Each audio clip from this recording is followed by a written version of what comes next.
There is a sentence in the middle of this story that almost every retelling cuts in half, and the missing half changes what the whole scene is about. Jesus overturns the tables of the money changers and the seats of those selling doves, and then he says something. In Matthew and in Luke, he says, "My house shall be called a house of prayer, but you have made it a den of thieves." That is the version most people know. It is the version on the greetings cards and in the children's Bibles and in almost every sermon preached on the passage.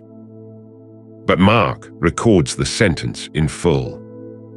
And in Mark, the line reads, "Is it not written, 'My house shall be called a house of prayer for all nations'? But you have made it a den of thieves." For all nations, three words present in the prophet Isaiah, present in Mark, absent from the other two accounts, and absent from nearly every retelling since. And those three words matter enormously because of where he was standing when he said them. Not in the sanctuary. Not in the court where Israelite men gathered, or the court where women could come.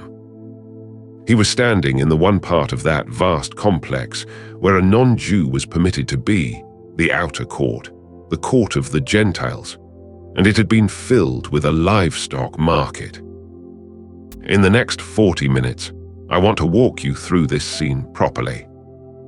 You will see the actual building, which was one of the largest sacred structures in the ancient world, and nothing like the modest temple most illustrations show. You will see the courts arranged inside it, and the stone barrier that separated them, carrying an inscription that promised death to any foreigner who stepped past it. Two of those stones have been found, and you can go and look at one of them today. You will see why there was a market at all, which is a more reasonable arrangement than it sounds. You will see what he actually overturned, which differs between the four accounts in ways worth noticing. And you will see what he quoted, because he quoted twice, and the second quotation is from a sermon about the destruction of a temple. And you will see why this, of everything he did, is the thing that got him killed. In Mark's account, the chief priests hear about it and immediately begin looking for a way to destroy him. Not after the raising of Lazarus. Not after the Sermon on the Mount. After this. Start with the building, because almost nobody pictures it correctly. When we say temple, the English word suggests a church, a large building with a roof and a door, which a crowd goes inside. That is not what this was. The temple in Jerusalem was a walled platform with a complex of courtyards on it, and the sanctuary building itself stood in the middle, comparatively small, entered only by priests. The platform was enormous. Herod the Great had begun a rebuilding program around 20 years before the birth of Jesus, and rather than simply renovating the existing structure, he expanded the entire mount, building retaining walls and filling behind them to create an artificial plateau. The result covered something in the order of 35 acres. It was, by a considerable margin, the largest religious precinct in the Roman world. The stones in the retaining walls are of a size that still causes visitors difficulty. Some of the surviving blocks in the western wall are several meters long and weigh many tons, cut so precisely that they sit without mortar. Josephus, the Jewish historian writing later in the 1st century, describes the whole thing with obvious astonishment, and he had seen a great deal of Roman architecture. The work was not finished in Jesus' lifetime. In John's Gospel, when he speaks about the temple, the crowd replies that it has been 46 years in building, and construction continued for decades after that, only being completed a few years before the Romans destroyed the entire thing in the year 70. Josephus records that when the work finally ended, some 18,000 men were put out of employment. That single number tells you what the temple was economically, not merely a place of worship, but the largest employer and the largest construction project in the region. It is worth knowing how a pilgrim actually arrived, because the approach has been excavated, and it tells you what kind of place this was. Most worshippers came up from the south. At the southern wall there is a broad flight of stone steps, much of it still there, leading up to a pair of gateways known as the Hulda Gates. The steps are deliberately irregular. The treads vary in depth, so that you cannot stride up them at speed. You have to slow down. Whether that was intentional is debated, but the effect is real, and anyone who has climbed them notices it. At the foot of those steps, archaeologists have uncovered a large number of ritual baths, mikvarot, cut into the bedrock, with the divided stairways that let a person descend impure on one side and come up clean on the other. There are dozens of them in that area alone. That is not decoration. It is infrastructure built at scale, because every pilgrim ascending to the platform was expected to immerse first, and at festival time there were an enormous number of pilgrims. So the journey into the temple was physical and deliberate. Immersion at the bottom, a slow climb up uneven steps, and then emergence through a tunnel into the light of the platform above. By the time you arrived in the outer court, you had already been through a process designed to mark the transition. And what you emerged into at the southern end was almost certainly the royal stoa.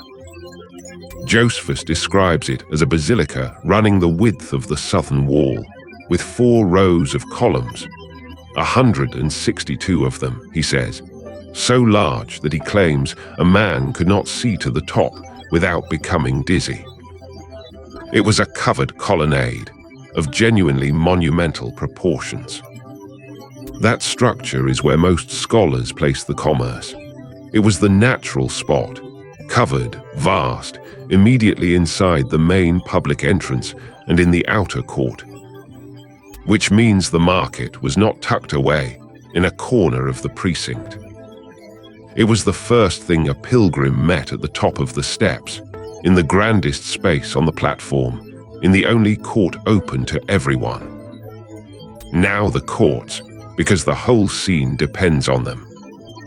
The precinct was arranged as a series of enclosures, each one holier than the last, each one admitting fewer people.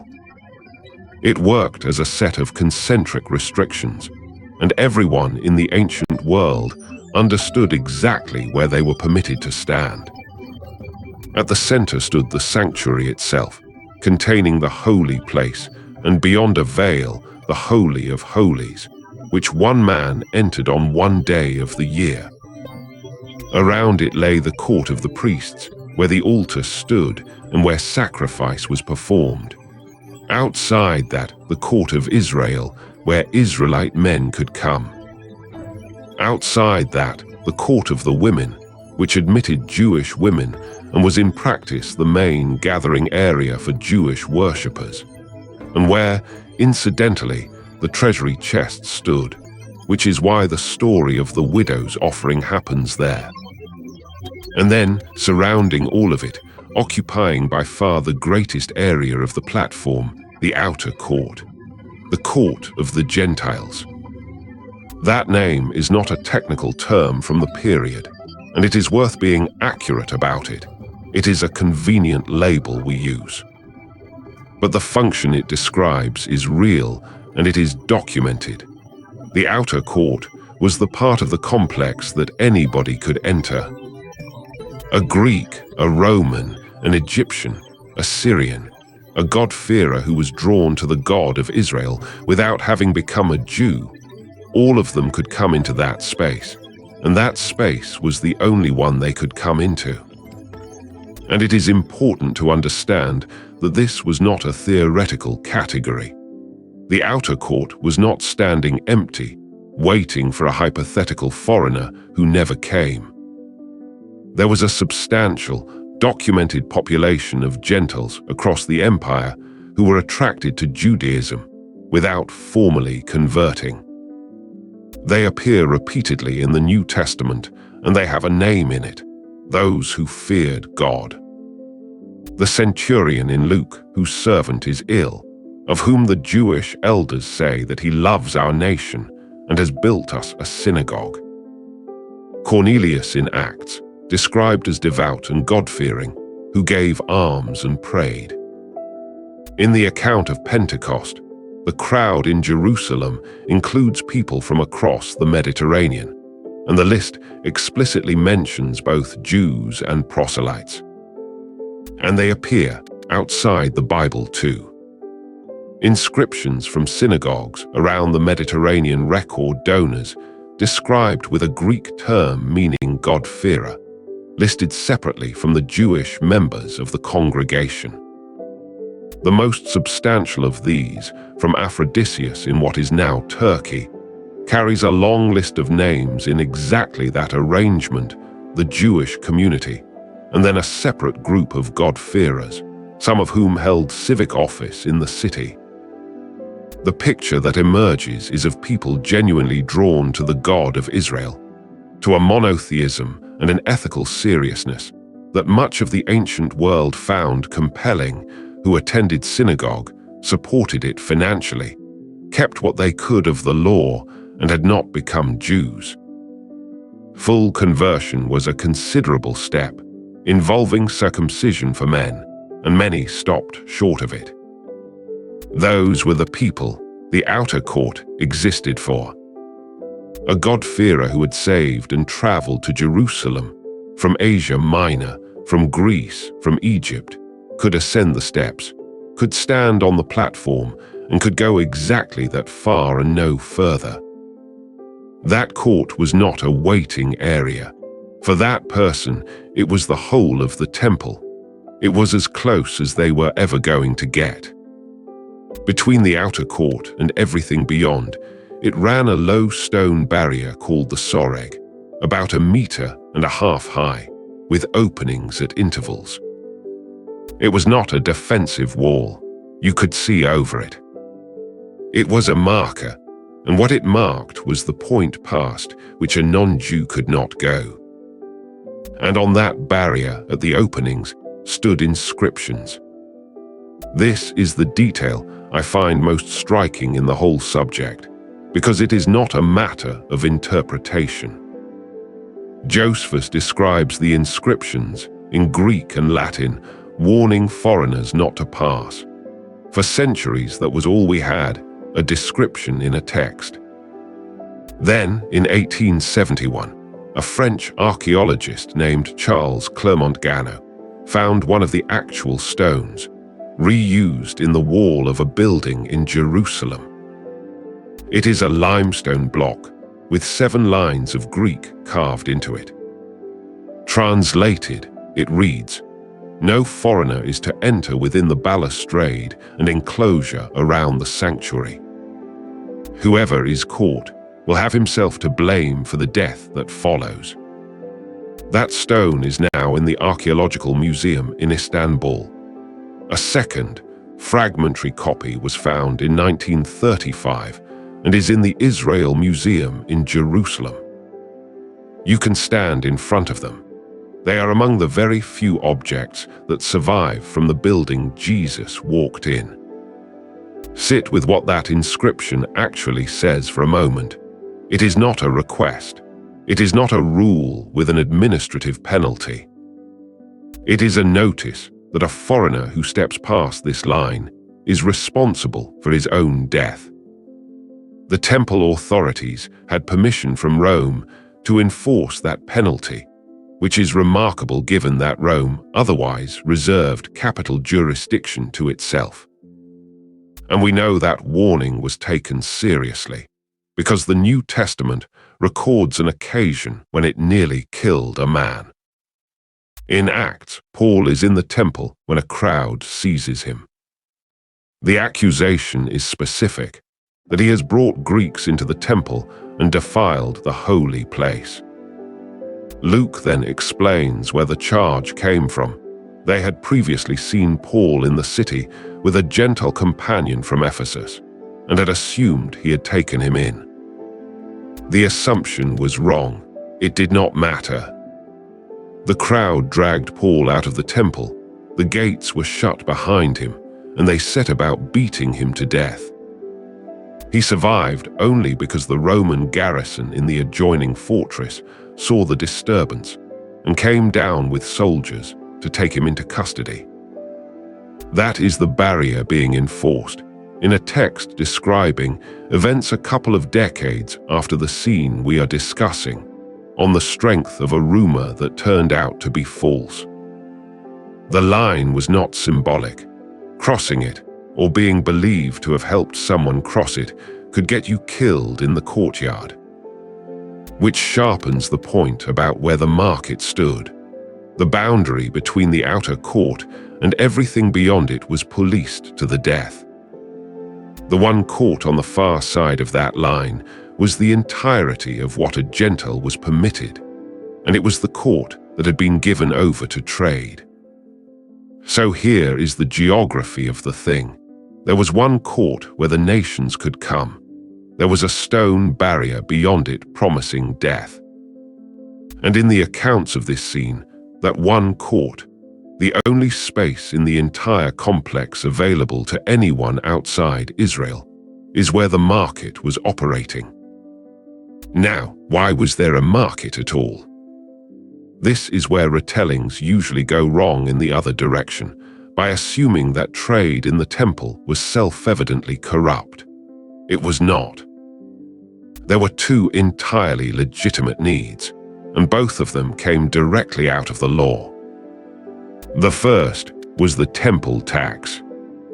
Exodus specifies a payment of half a shekel from every adult male as a ransom for his soul, and by the 1st century, this had become an annual levy, collected from Jewish men across the empire and brought to Jerusalem.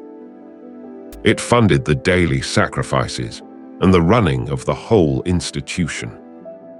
The difficulty was the coinage. The sum was specified in shekels, and the coin in general use for it was the Tyrian shekel, minted in the city of Tyre and valued for the reliability of its silver. Roman and Greek money circulated everywhere in Judea, and a pilgrim arriving from Alexandria or Antioch or Rome would be carrying whatever his own region used. He could not pay the tax in it. So somebody had to convert it, and that is what a money changer did, collar beasts, from the word for the small fee charged on the exchange. The second need was the animals. Sacrifice required an unblemished animal, and the inspection was strict. A pilgrim who had walked 100 miles with a lamb might well find it rejected at the gate after all that effort. Buying an animal already certified inside the precinct removed that risk entirely, and for anyone traveling a long distance, it was simply the only practical option. And the doves specifically, which appear in every account of this scene, were the offering prescribed for the poor and for women after childbirth, and for certain purifications. The dove sellers were serving the people with the least money. So, a compulsory payment in a currency most worshippers did not carry, and a required animal that had to pass inspection. A service was genuinely needed. Somebody was always going to provide it. The question that hangs over the scene, then, is not whether trade should have existed. It is where that trade was taking place, and on what terms.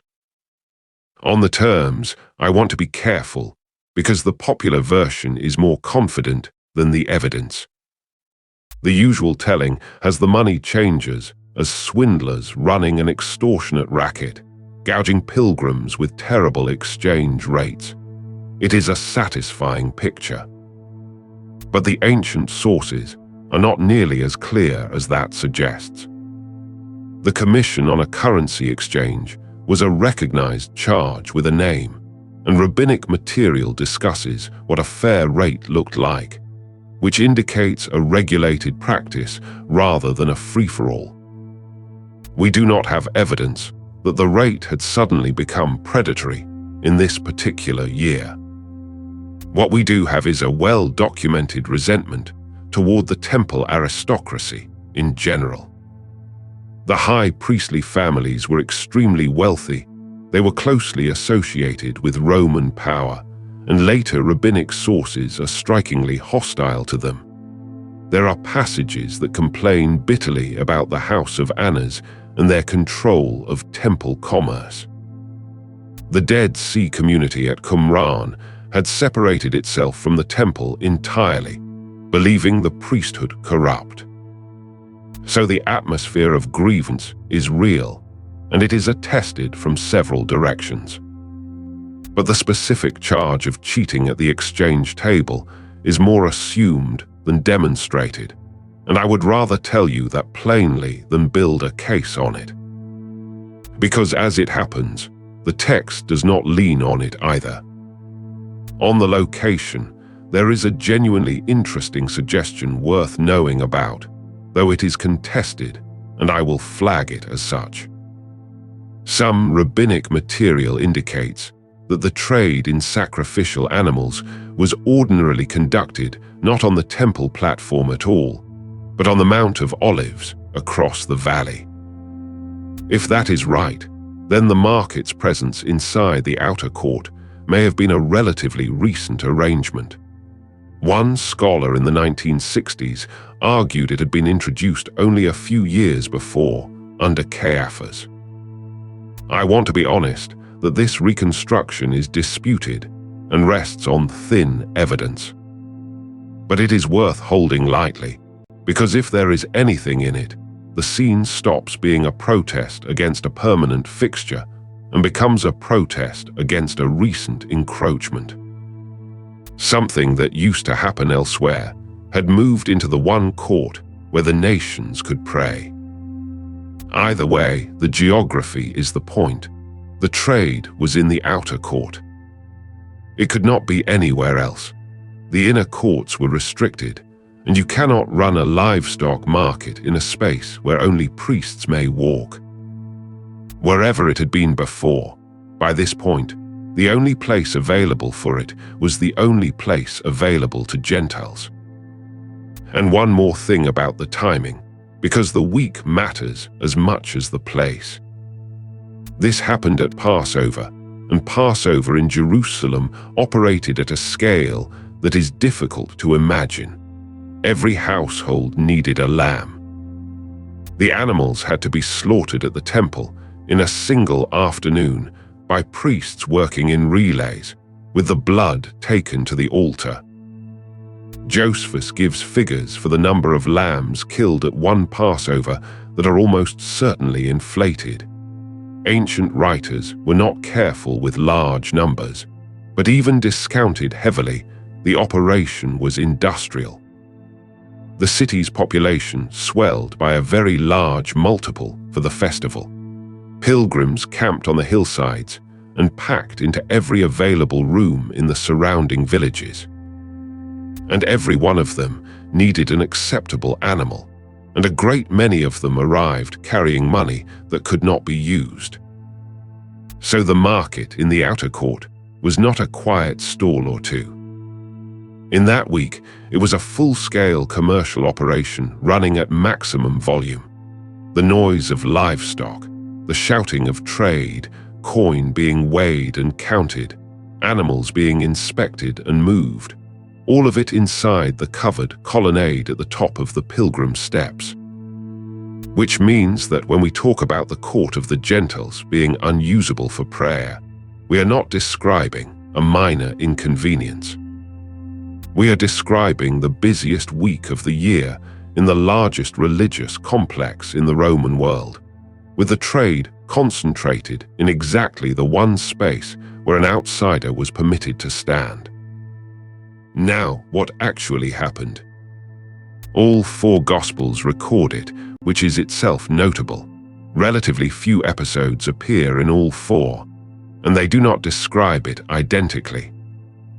Mark says he began to cast out those who sold and bought in the temple, overturned the tables of the money changers and the seats of those who sold doves, and would not allow anyone to carry a vessel through the temple.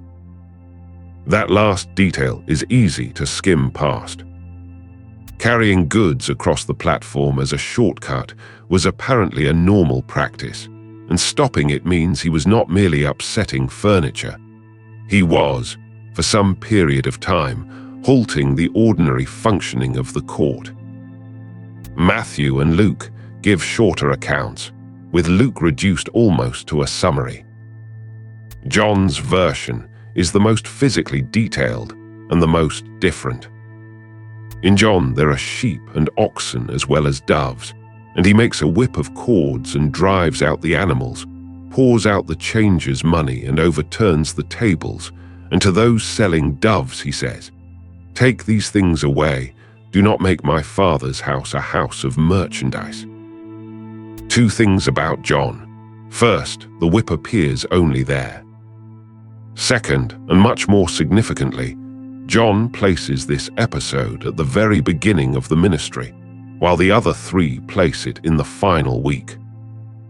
That difference has been discussed for a very long time, and there are two main readings. One is that it happened twice, at the start and again at the end, which some find plausible given how provocative it was and how many years lie between. The other is that John, who arranges his material thematically rather than strictly chronologically, has deliberately moved it to the front because it announces what his whole gospel is about. John does this elsewhere.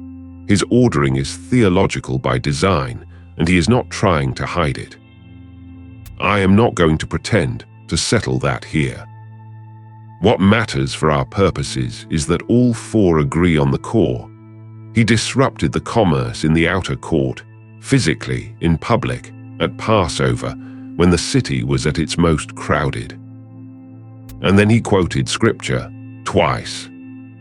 The first quotation is from Isaiah, chapter 56, and this is where those three missing words live. The passage in Isaiah is astonishing in its context.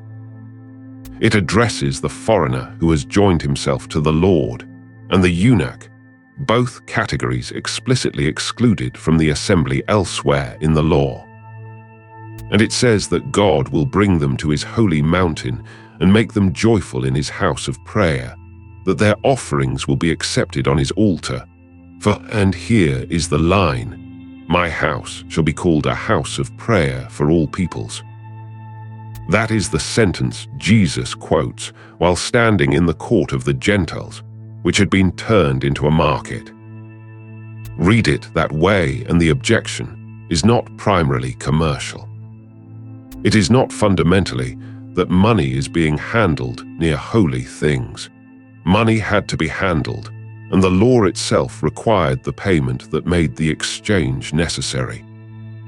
The objection is that the one space in the entire complex where the nations could come to pray had been filled with the business of the nation that was already inside. Everyone had somewhere to stand except the people the prophet had promised would be brought in, and their court had become a stockyard. Mark, alone among the gospel writers, keeps the phrase for all nations. Matthew and Luke stop at house of prayer. I do not think that is carelessness on their part.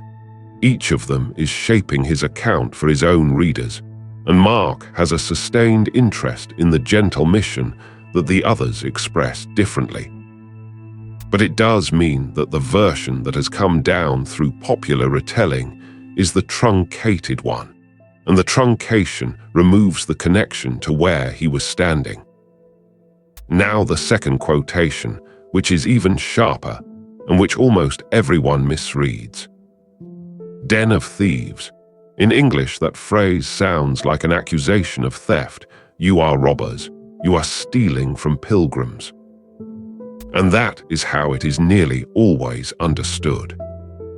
But it is a quotation, and the source changes it.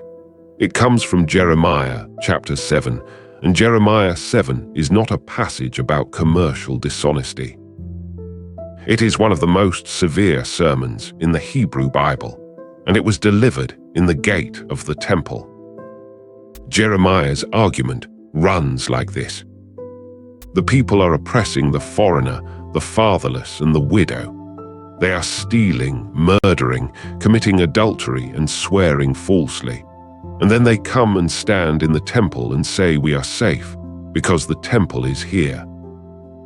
And the prophet says, has this house become a den of robbers in your eyes? The image is precise. A den is not where robbers commit robbery. A den is where robbers go afterwards, the cave they retreat into, where they feel secure between crimes. Jeremiah is not saying the temple has become a place where theft occurs. He is saying the temple has become a hideout. People conduct their lives however they wish and then take shelter in the building, treating it as a guarantee of safety. And what follows in Jeremiah is the reason the quotation is so heavy.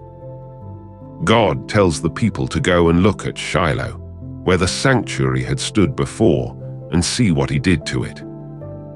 And then he says he will do to this house as he did to Shiloh. Jeremiah 7 is a prophecy of the destruction of the first temple, a prophecy that was fulfilled. So when Jesus speaks that line in the temple court, an audience that knew the scriptures well was not hearing "you are cheats." They were hearing a chapter that ends with the building coming down. There is one more layer in the word itself. The Greek word in the phrase is lests, and it does not mean a pickpocket or a shopkeeper with a heavy thumb on the scale. It means a brigand, a bandit, a violent robber, and in the political vocabulary of that period, it was also the word used for an insurrectionist. It is the same word used of the two men crucified beside him. Whatever else that word evokes, it is not petty commercial sharp practice. It is the language of armed men in the hills. Which brings us to what kind of act this was, because it belongs to a recognizable category, and the category has a name. Prophets in the Hebrew tradition did not only speak, they performed. There is a whole genre of what scholars call prophetic sign acts, physical, public, deliberately strange actions, carrying a message that words alone would not deliver with the same force. Jeremiah buys a clay jar, gathers the elders, and smashes it in front of them, saying that God will break this people and this city as one breaks a potter's vessel. Ezekiel lies on his side for an extended period, facing a model of the besieged city. Isaiah walks stripped and barefoot as a sign concerning Egypt. Ahijah tears a new garment into 12 pieces in front of Jeroboam and tells him to take 10. These are not tantrums, and they were not understood as such. They are enacted prophecy, a message delivered in the body rather than in speech, and they are usually about coming judgment. Seen in that tradition, the overturning of the tables reads differently.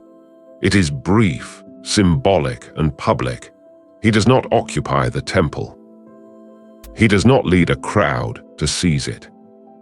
He disrupts the operation of the outer court for a period, says 2 sentences of scripture that between them promise inclusion for the nations and destruction for the building, and the event ends. It is a sign act, and the people watching had a category for it, which is precisely why it was so dangerous. Because now we come to the consequence, and this is the part I most want you to see. Mark, immediately after this scene, writes that the chief priests and the scribes heard it and sought how they might destroy him, for they feared him, because all the people were astonished at his teaching. That is the hinge of the gospel. Whatever tensions had built up before, this is the point at which the temple authorities move from opposition to a decision to kill. Before that, one distinction worth making carefully, because it is easy to be unfair here. When the Gospels say the chief priests, they do not mean the priesthood in general. There were a great many priests. The tradition divides them into 24 courses, each serving at the temple for a short period in rotation and living ordinary lives at home the rest of the year. That is the arrangement behind the opening of Luke, where Zechariah is described as belonging to the course of Abijah and is chosen by Lot to burn incense. He is not a grandee. He is a country priest whose turn has come round, and the lot falls to him once in a lifetime. Most priests were like that, modest men, scattered through the villages of Judea, farming or working a trade between their weeks of service. They were not wealthy, and they did not run anything. The chief priests were a different group entirely, a small circle of aristocratic families from whom the high priest was drawn, based in Jerusalem, holding the standing offices, controlling the temple's administration and its considerable revenues. The hostility you find in the sources is aimed at them specifically, and it is worth keeping the two apart. The village priest and the high priestly household had roughly as much in common as a parish curate and a medieval prince-bishop. And the revenues really were considerable, because the temple was not only a place of sacrifice, it functioned as a treasury in the fullest sense. Private individuals deposited money there for safekeeping, as people did at major sanctuaries throughout the ancient world, on the reasonable assumption that a place under divine protection was the securest vault available. On top of those deposits sat the accumulated half-shekel payments from across the empire, the tithes, the freewill offerings, and the proceeds of the trade in the courts. The scale of it was well known, and it attracted attention. In the century before, the Roman general Crassus had stripped the temple treasury on his way to a campaign in the east, carrying off an enormous quantity of gold. There is an older story in 2nd Maccabees about a foreign official sent to seize the deposits and being driven back. Whatever one makes of that account, the fact that such stories were told at all tells you how the institution was regarded, as somewhere a great deal of wealth was known to sit. So the men who heard about the tables being overturned were the administrators of the single largest concentration of money and authority in Judea, and their tenure depended on Rome's continued satisfaction with how quietly they ran it. To understand why, you have to understand what the temple was to the men running it.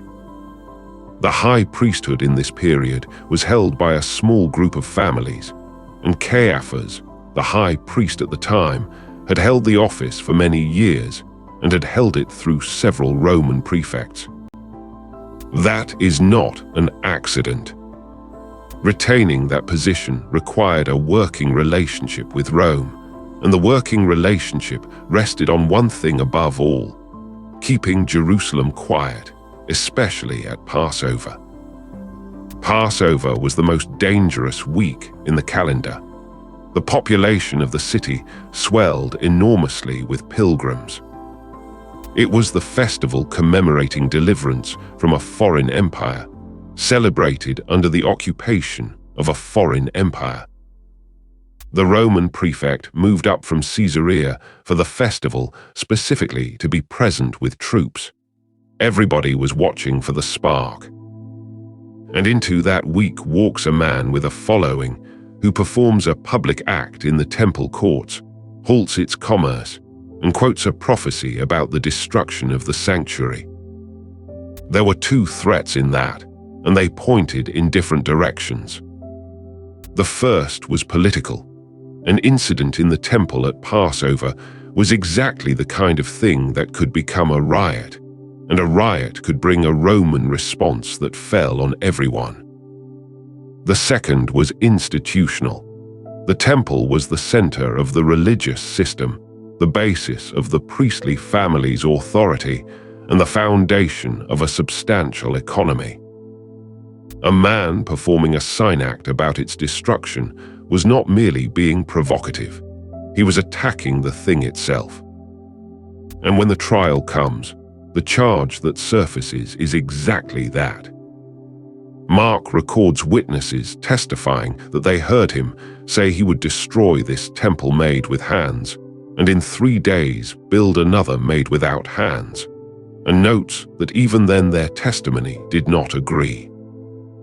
The accusation at the trial is a temple accusation. It goes back to this week and this act. Whatever else was said about him, the thing they brought forward was the threat to the building. So let me draw the strands together, because there are several, and they run in the same direction. The scene is not a story about a man losing his temper.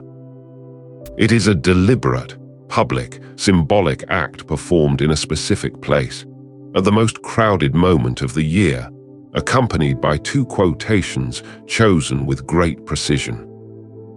The place was the one court open to everybody. The first quotation was the promise that God's house would be a house of prayer for all nations, a promise made specifically to the foreigner and the outsider, quoted in the court where the foreigner had to stand, which was full of livestock. The second quotation was from a sermon that ended with a temple being destroyed. And the objection embedded in the first quotation is not really about commerce. It is about what happens when the practical operation of a religious institution quietly consumes the space that institution was supposed to hold open for the people furthest from its center. Nobody had decided to exclude the nations. There was no policy. The market simply expanded into the available space, because that is what activity does, and the available space happened to be theirs. That is a failure of attention rather than a failure of ethics, and it may be the more uncomfortable of the two. Nobody had to intend it. There is a detail in Matthew's account that lands differently once you see this. Immediately after the tables are overturned, Matthew records that the blind and the lame came to him in the temple, and he healed them. Under the older regulations, those were among the categories restricted from parts of the sanctuary. In the cleared court, they come to him. And there are children calling out in the temple, which the chief priests object to, and he answers with a line from the Psalms about praise from the mouths of infants. So the sequence in Matthew is, the market is driven out, and the space fills with the people who were furthest from the center. That is not a coincidental arrangement of material. It is the argument of the scene, shown rather than stated. There is a postscript to all of this that is rarely told, and it closes the circle in a way I find hard to shake. About 40 years after this scene, the revolt against Rome that everyone in that generation feared finally came. The siege ended in the year 70. The temple was burned and dismantled, and the platform that Herod had spent decades building was left bare. It has never been rebuilt. And the half-shekel tax did not stop. Rome kept it and redirected it. The payment that Jewish men across the empire had made annually to the temple in Jerusalem was now to be paid to Rome instead, for the upkeep of the temple of Jupiter on the Capitoline Hill. It was administered as a formal levy with its own department, the fiscus iudicus, and it was collected for a long time afterwards. Sit with that for a moment. The tax that had made the money changes necessary in the first place outlived the building it was collected for and was rerouted to fund the sanctuary of a pagan god. The system continued after its purpose had been destroyed, which is a very old pattern and not a comfortable one. Jeremiah had been told to go and look at Shiloh and see what was done to it. Jeremiah's own temple came down not long after he said so. And the chapter Jesus quoted in that courtyard ends with precisely that warning, spoken about a building that was standing at the time and would not be standing for very much longer. A last thought, and it is the reason this passage has stayed with me. The people running that market were not villains in any obvious sense. They were providing a service the law made necessary in the only space large enough to hold it at the busiest time of the year, and most of them were probably doing it honestly. If you had asked any one of them what they were doing, they would have given you a reasonable answer, and the answer would have been true. And the cumulative effect of all those reasonable answers was that the one place the nations could come to pray had become somewhere you could not hear yourself think. That is how it usually happens, not by decision, by accumulation. The necessary business of the institution expands, quite naturally, into the room that was being kept for somebody else. And because every individual step was justified, nobody notices what the room was for until someone walks in and turns over the tables. He did not close the temple. He cleared one courtyard, quoted 2 prophets, and left. And the people who understood exactly what he had said began, that same day, to look for a way to kill him.